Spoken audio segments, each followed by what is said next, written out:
In this video, I will be reading Chapter 11 of Stuart Little, The Automobile. So, let's get into it. For 3 days, everybody hunted all over the house for Margallo, without finding so much of a feather. "I guess she had spring fever," said George. "A normal bird doesn't stay indoors this kind of weather."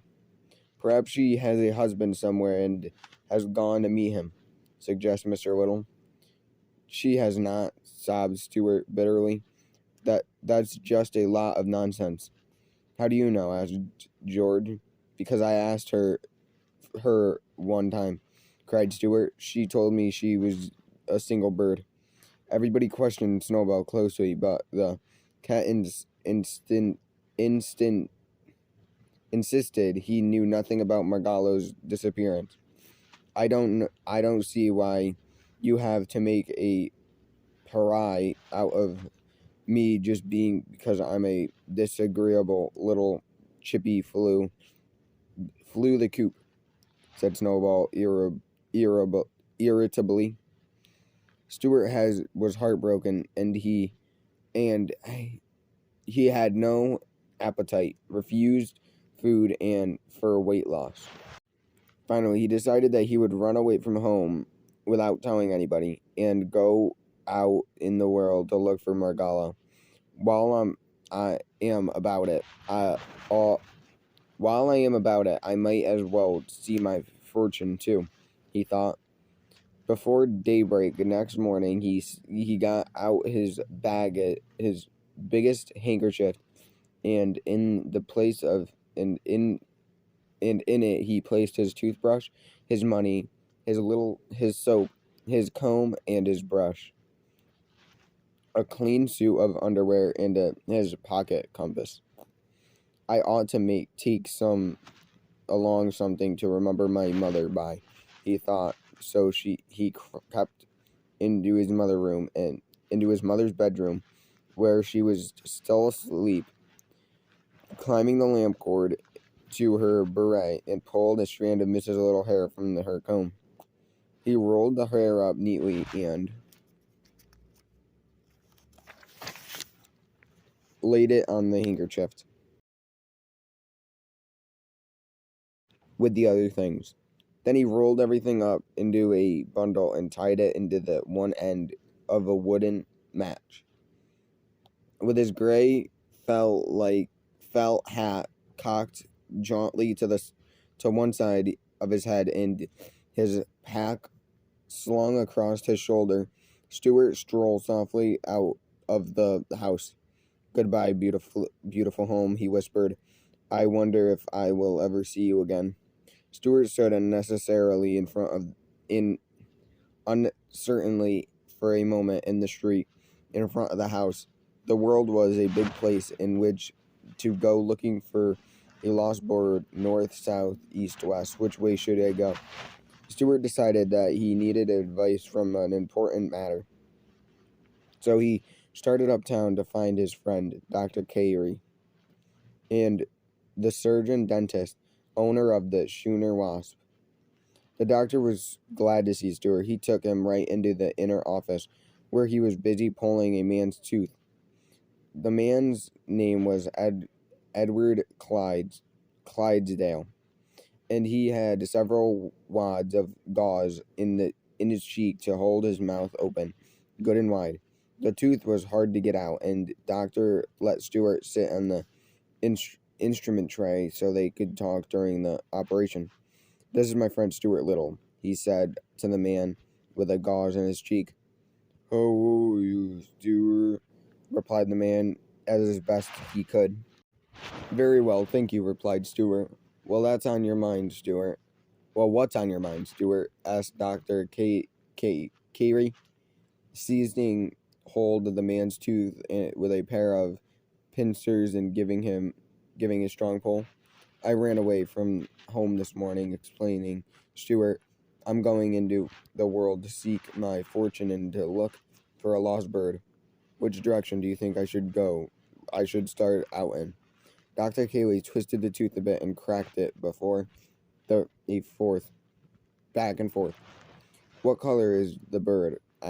he asked. Brown, said Stuart. Better go north, said Dr. Carey. Don't you think? So, Mr. Clydesdale.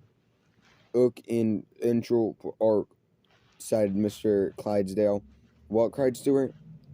I a ook arc, said Mr. Clydesdale. He said, look in Central Park, explained Mr. Carey, tucking another big wad of gauze into Mr. Clydesdale's cheek. And it's a good suggestion. Oftentimes people with decade teeth have some sound ideas. Central Park is the favorite place for birds in the spring.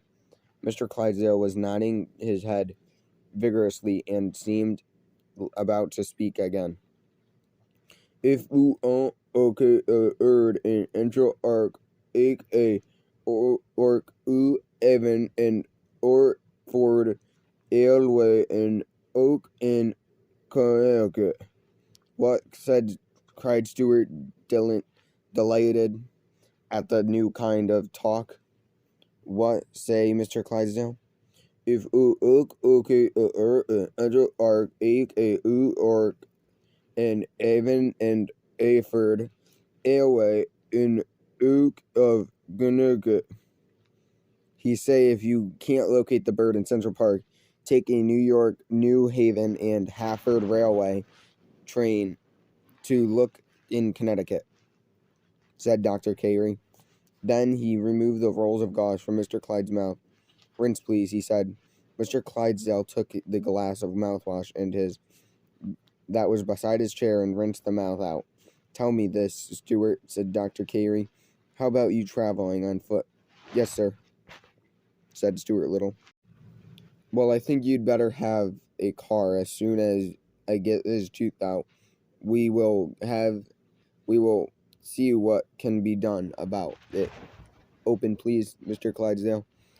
Dr. Carey grabbed his tooth with the pincers again, and this time he pulled as so long and so hard that with such determination the tooth popped out, with a great relief to everybody, particularly to Mr. Clydesdale. The doctor led Stuart into another room. From the shelf he took a tiny automobile about 6 inches long, the most perfect miniature automobile Stuart had ever seen.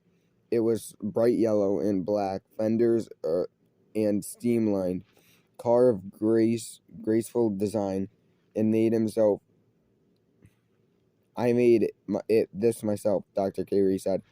I enjoy building model cars and boats and order things when I am not extracting teeth. This car has a real gasoline motor in it.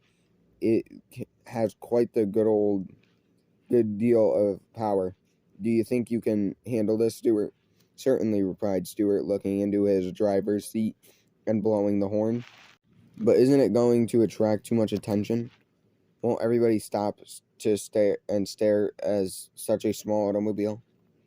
They would if you could see them, if they could see you, replied Dr. Carey. But nobody will be able to see you or the car. Why not? Said Stuart. Because the automobile is a thoughtfully modern car. It isn't only noiseless, it's invisible. Nobody can see it. I can see it, remarked Stuart, pushing the little button. Said the doctor, pointing. Push the little button, said the doctor, pointing to the button on the instrument panel. Stuart pushed the button. Instantly the car vanished from sight. Now push it again, said the doctor. Now can I push it when I can't see it? Asked Stuart. Feel around for it. So Stuart felt until his hand came in contact with the button. It seemed like the same button, and Stuart pushed it. He heard a slight grinding noise, and Stuart pushed it. He heard a slight grinding noise and felt something slip out from under his hand. Hey, watch out, yelled Dr. Gray. You pushed the starter button. She's off. There she goes. She's away. She's loose in the room. Now we'll never catch her. He grabbed Stuart up and placed him on the table, where he wouldn't be hit by a runaway car. Oh mercy, Stuart cried when she realized that what he had done. It was a very awkward situation. Neither Dr. Carey nor Stuart could see the little automobile, yet it was rushing all over the room, under his own power, bumping into things. First there came a crash noise over by the fireplace. The hearth broom fell down. Dr. Carey leapt for the spot and pounced the place where the sound had come from. But nothing was he was quick, but he had hardly got his hands on the place when there was another crash over by the waste bin, and the doctor bounced again and pounced, crash, bounce, crash. The doctor was racing all over the room, pouncing and missing.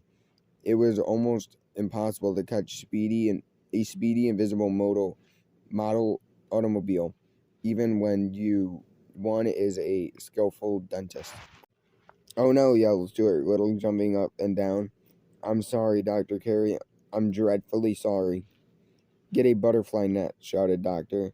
I can't, said Stuart. I'm not big enough to carry a butterfly net. That's true, said Dr. Carey. I forgot my apologies, Stuart.